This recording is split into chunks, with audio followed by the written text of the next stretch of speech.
আসসালামু আলাইকুম। আজকে আমি বাসার মধ্যে প্রয়োজনীয় দরকারি একটা আইটেম রানবো এবং আপনাদের মাঝে শেয়ার করব। যেমন পোলাওটা নিত্যদিনের প্রয়োজনীয় একটা খাবার।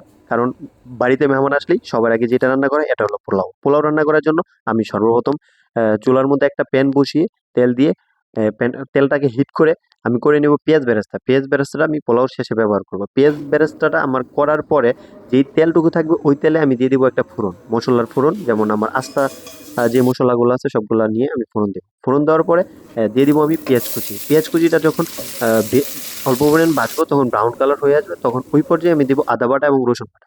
আদা বাটা রসুন বাটা দেওয়ার পরে আরেকটু সময় নিয়ে ভাজবো। যখন আদা এবং রসুনের ঘ্রাণটা চলে যাবে তখন আমি এখানে লবণ দিয়ে আমি দিয়ে দিব আমার ধুয়ে রাখা সুন্দরভাবে পোলাওর চালটা। আমি পোলাওর চালটা 20 মিনিট আগে ধুয়ে রেখে পানি সারানোর জন্য দিয়ে রেখেছিলাম। এখন এই পর্যায়ে পোলাওর চালটা আমি দিয়ে অনেকক্ষণ সময় নিয়ে ভাজবো। পোলাওটা যতক্ষণ চালটা যত ভাজবেন তত পোলাওটা সুন্দর হবে। এবং পোলাওতে সবসময় গরম পানি ব্যবহার করবেন। আর পোলাও রান্নার সবথেকে মেইন পয়েন্ট যেটা, এটা হলো পানির কম্বিনেশন। আপনি যদি পানিটা ঠিকমতো দিতে পারেন পোলাও 100% ঝরঝরা হবে।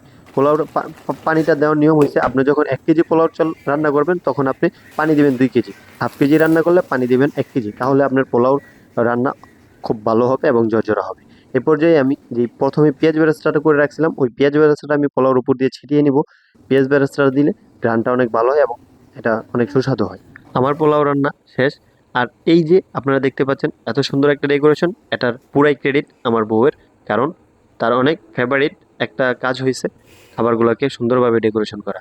যাই হোক, মাশাআল্লাহ, আলহামদুলিল্লাহ, অনেক ভালো হয়েছে। আপনার এই ভিডিও থেকে অনেক সুন্দর পোলাও রান্না শিখতে পারেন। আসসালামু আলাইকুম।